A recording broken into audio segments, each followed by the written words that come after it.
बताऊंगा। पहले एक तरफ से आइए, मोहम्मद देखिए कितनी जगह वेदों में आया।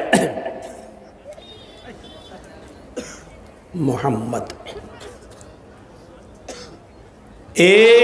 तस्मिन्नंतरे मलेक्ष आचारण समन्विता महामदिति खयात शिष्य शाखा समन्विता।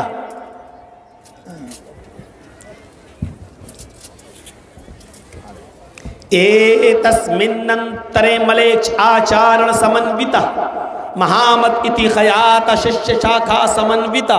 महामद हमने 2 बार पढ़ा इस मंत्र को। महामद इति खयाता शिष्य शाखा समन्विता। श्रीमद् भागवत महान पुराण स्कंद 12 अध्याय 2 मंत्र नंबर 18।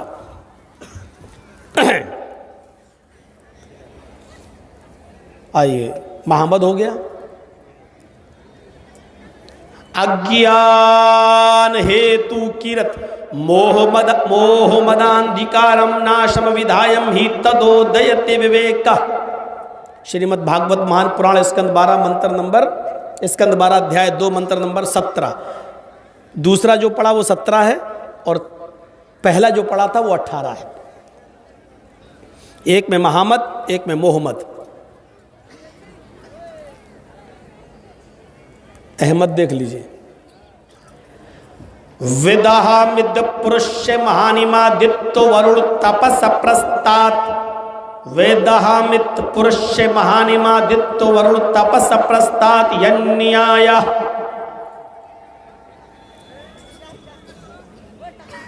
पहले इन 3 मंत्रों को समझ लो, उसके बाद फिर जरूरत पड़ेगी तो और पढ़ेंगे। 17 वाला मंत्र देख लीजिए। अज्ञान हेतु किरत। अंतिम कल्कि के आने से पहले, अंतिम अवतार के आने से पहले, कल्कि महर्षि के आने से पहले अंधकार होगा, जिहालत होगी, तारीकी होगी, अंधेरा होगा। अज्ञान हेतु किरत। वो कल्कि जब इस धरती पर आएगा तो पहले अज्ञानता को, जिहालत को, तारीकी को खत्म करेगा। अज्ञानता जिहालत को खत्म करेगा। जिहालत हेतु किरत। और सबका हितकारी होगा, सबके लिए आएगा, सिर्फ मुसलमानों का नहीं होगा। इस चीज को समझिए। हेतु किरत, सबके का हितकारी होगा। जैसे सूरज जब निकलता है तो उसकी रोशनी हिंदू को भी मिलती है, मुसलमान को भी मिलती है, सिख को भी मिलती है, ईसाई को भी मिलती है। सूरज किसी धर्म का नहीं होता है, वो सबका। ऐसे ही मोहम्मद सल्लल्लाहु अलैहि वसल्लम अंतिम ऋषि जब आएंगे तो वो सबके हितकारी होंगे। यानी वो जो शिक्षा लेकर आएंगे, जो तालीम लेकर आएंगे, वो तालीम सबके लिए होगी, सिर्फ मुसलमानों के लिए नहीं, सबके लिए होगी। नाम क्या होगा? मोहमदांधिकारम। मोहम्मद अंधिकारम। जब मिलाएंगे, उसूल है, जब मिलाएंगे तो क्या पढ़ा जाएगा? अलग अलग करके पढ़ेंगे तो क्या पढ़ेंगे? मोहम्मद अंधिकारम। ये अलग अलग करके पढ़ेंगे। और जब एक साथ पढ़ेंगे तो कैसे पढ़ेंगे? मोहम्मदांधिकारम। जैसे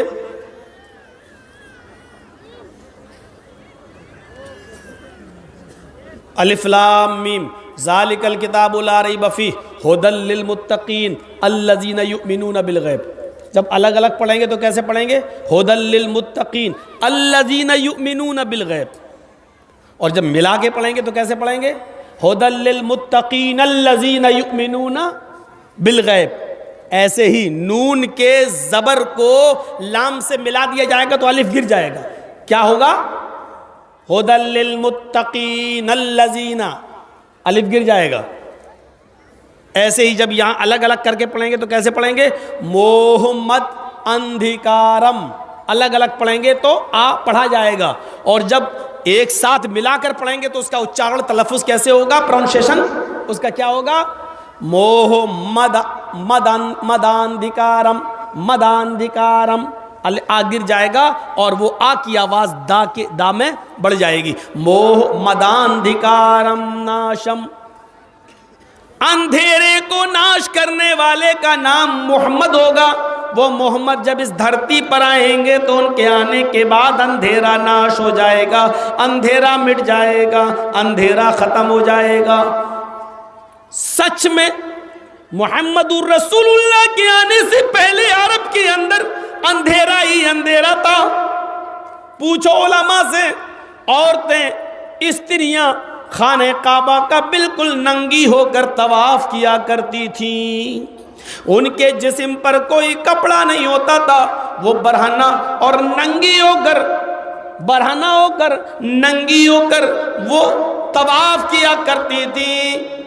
शादी के नए नए तरीके थे।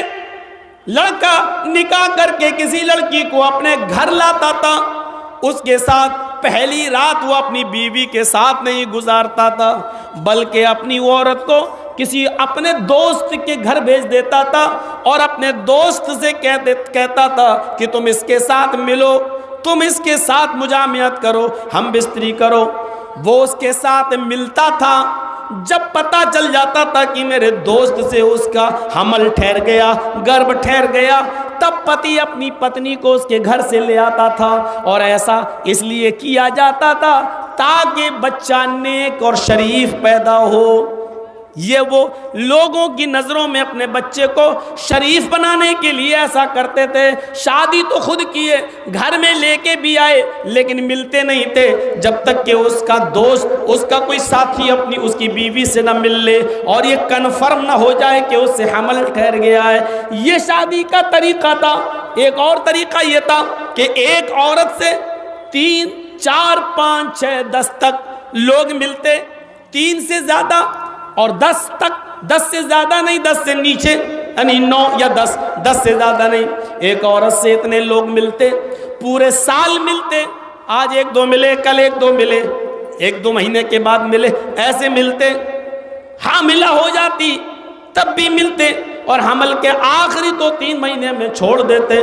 जब बच्चा पैदा हो जाता, जब उस औरत के बच्चा पैदा होता तो उस औरत वो 10 को बुलाती, जितने लोगों के साथ संपर्क में थी सबको बुलाती और उसके बाद कहती कि तुम भी मिले हमसे, तुमने भी हमसे मुलाकात की, अब ये बच्चा मेरे पैदा हुआ है। अब ये औरत उस बच्चे को जिसकी गोद में रख देती, ये औरत उस बच्चे को उन 10 लोगों में से जितने लोग उससे मिले जिसकी गोद में रख देती थी, ये उसी का बच्चा मान लिया जाता था और ये उसकी पत्नी मान ली जाती थी। और जिसकी गोद में बच्चा रखा गया वो इस औरत का पति मान लिया जाता था और मजाल नहीं थी कि कोई इससे इनकार करे। ये सब शराफत और तहारत के नाम पर होता था। निकाह का ऐसा भयंकर, इस तरीके के भयंकर तरीके थे। जुए में लोग रकम हारने के बाद मकान लगा दिया करते थे और मकान हारने के बाद अपनी पत्नी जुए में लगा दिया करते थे और जुए में पत्नी हार गए तो अपनी जवान बेटी भी जुए में लगा दिया करते थे। मेरे भाइयों, इतना अंधकार था, इतनी जिहालत थी। वेदों के आधार पर देखा जाए, वेदों के आधार पर तो जिहालत थी। मोहम्मद सल्लल्लाहु अलैहि वसल्लम के आने से पहले उसी को कहा गया, अज्ञान हेतु किरत मोह मदांधिकारम नाशम। जिहालत के दौर में आएंगे, हेतु किरत सबके हितकारी होंगे, सबके लिए आएंगे। मोहम्मद, उनका नाम मोहम्मद होगा। अंधकारम नाशम, उनके आने के बाद अंधेरा दूर होगा, उनके आने के बाद अंधेरे का नाश हो जाएगा, अंधेरा मिट जाएगा। मोहम्मद रसूलुल्लाह के आने के बाद ऐसा अंधेरा मिटा कि आज भी सऊदी अरब की सरजमीन पर जाकर देख लो, अगर आपका 10 रियाल, 20 रियाल, 100 रियाल अगर ज़मीन पर गिर गया है, पड़ा हुआ है, तो किसी की हिम्मत नहीं पड़ती है कि वो उसको उठा ले, क्योंकि CCTV कैमरे देख रहे हैं। उठा लिया तो जिसका है उस तक पहुंचाओ, और पता चला कि नहीं पहुंचाया और ऐलान भी नहीं किया तो फिर हाथ कटवाओ। आज भी इधर तो अगर मौलाना जर्जीस को मिल जाए तो सबसे पहले तो यहाँ की पुलिस ही सेट हो जाएगी, आधा तेरा आधा मेरा। अब जिसका है वो चीख रहा है लेकिन अब उसको नहीं मिलेगा, हट, मिला ही नहीं, है ही नहीं, वहां ये उठाएंगे तो हाथ कटने तक की नौबत आई, पड़ा रहता है। कभी कभी ऐसा होता पुलिस ही को उठाना पड़ता और वही बॉक्स में डाल देती है, बॉक्स में डाल देती है। ये हालत है। ऐसा अंधेरा बेटा।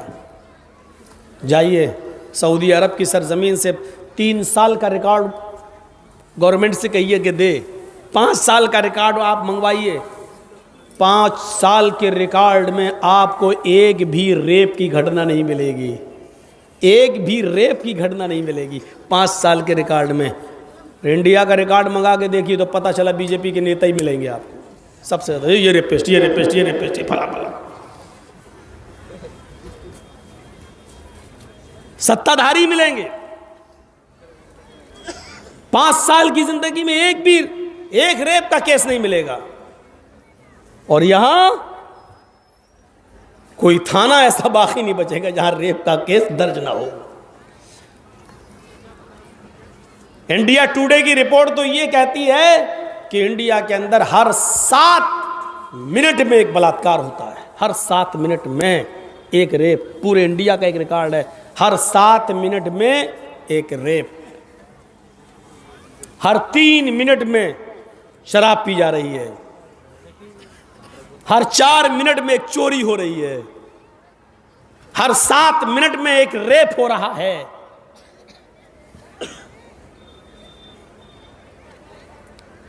अज्ञान हेतु किरत मोह मदांधिकारम नाशम विधायम हि तदोदयते विवेका।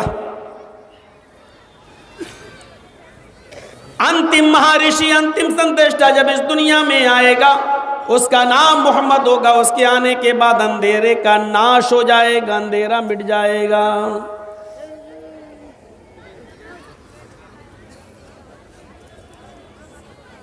मोहम्मद हो गया,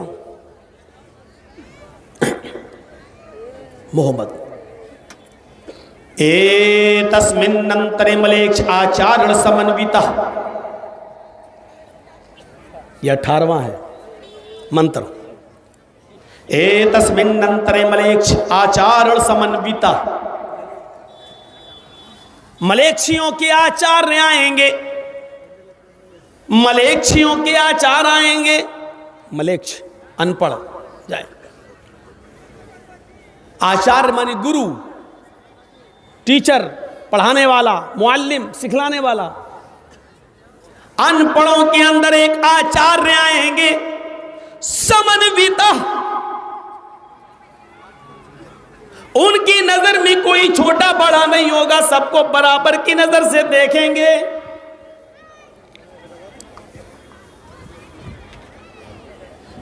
तस्मिन्नंतरे मलेक्षाचारण समन्विता महामदिति खयात, महामदिति खयात शिष्य शाखा समन्विता, उनकी खयाती, उनकी शोहरत महामद के नाम से होगी। एक जगह मोहम्मद, एक जगह मोहम्मद, उनकी पहचान किससे होगी? महामद के नाम से होगी। अनपढ़ों के अंदर ही आए थे मोहम्मद रसूलुल्लाह, और अरब से ज्यादा अनपढ़ कौन होगा? उनको तो उम्मी कहा जाता था, उम्मी अरबों में। क्यों? अपनी मां के पेट से पैदा होने के बाद बच्चा जिस तरह अनपढ़ होता है, उसको कुछ भी लिखना पढ़ना नहीं आता। अरब के लोग उसको क्या कहते थे? उम्मी। मां के पेट से जैसे बच्चा निकलता वैसे ही मां के पेट से निकला हुआ उम्मी, अनपढ़। तो बताइए, मां के पेट से पैदा होने वाला बच्चा जितना अनपढ़ होता है, फिर मोहम्मद रसूलुल्लाह सल्लल्लाहु अलैहि वसल्लम भी जब पैदा हुए तो आप भी उम्मी थे। अब सुनिए, अनपढ़ का माना क्या हुआ? मोहम्मद रसूलुल्लाह साहब सल्लल्लाहु अलैहि वसल्लम उम्मी थे, यानी अनपढ़। तो इसका मतलब ये होगा कि अल्लाह के रसूल को किसी ने पढ़ाया नहीं था, किसी उस्ताद ने पढ़ाया नहीं था। लेकिन जब ये कहा जाए कि मोहम्मद रसूलुल्लाह से बड़ा कोई आलिम नहीं था, तो इसका मतलब ये होगा कि मोहम्मद रसूलुल्लाह को अल्लाह ने पढ़ाया था, क्योंकि नबी अकरम सल्लल्लाहु अलैहि वसल्लम को किसी ने नहीं, अल्लाह ने पढ़ाया है। अल्लाह ने पढ़ाया। अल्लाह ताला ने जिब्राइल को ना कुरान दिया, जिब्राइल दुनिया में आते थे तो अल्लाह ने जिब्राइल से कहा ऐसे पढ़ाओ, और जिब्राइल वैसे पढ़ाते थे। तो और सुनिए एक चीज़ और बताएं, मौलाना जर्जीस को 20 साल पहले मेरे उस्ताद ने क्या पढ़ाया था, आज हमें बहुत सी बातें याद नहीं हैं, बहुत सी बातें याद हैं और बहुत सी बातें याद नहीं हैं। ऐसा होता है, हम खुद अपने बच्चे को जब पढ़ाते हैं तो आज जो सबक जब घर जाते हैं तो अपने छोटे बच्चे को हम पढ़ाते हैं, तो जब पढ़ाते हैं तो आज उसको पढ़ाया, कल उससे सुन रहे हैं तो आधी चीज़ याद रही और आधी भूल गया। बच्चा क्या बड़ा भी, कोई ज़रूरी नहीं है कि सब बातें याद रहे। तो ये इस बात की दलील है, इंसान जब किसी इंसान को पढ़ाता है तो इंसान का पढ़ाया हुआ सबक भूला भी जा सकता है, भुलाया भी जा सकता है, लेकिन अल्लाह जब किसी को पढ़ाता है तो उसका पढ़ाया हुआ सबक कभी नहीं भुलाया जा सकता। दलील चाहिए, अब हमारे पास दलील किसी कठबुल्ला की लिखी हुई किताब से तो मिलेगी नहीं, हम लोग जो दलील देंगे तो कुरान हदीस से ही देंगे। अल्लाह ताला ने खुद कहा सनुक़रिउ का फला तंसा, पढ़े है ना, सब्बिह इस्मा रब्बिकल आला की सूरत याद होगी आपको, पढ़िए उसमें सनुक़रिउ का फला तंसा। आए मोहम्मद सल्लल्लाहु अलैहि वसल्लम, हम आपको ऐसा पढ़ाएंगे कि आप भूलेंगे नहीं। सनुक़रिउ का फला तंसा, हम आपको ऐसा पढ़ाएंगे कि आप भूलेंगे नहीं। पता ये चला, अल्लाह जब किसी को पढ़ाता है तो उसका पढ़ाया हुआ सबक इंसान भूल नहीं सकता। इंसान का पढ़ाया हुआ सबक इंसान भूल सकता है, लेकिन अल्लाह का पढ़ाया हुआ सबक इंसान नहीं भूल सकता।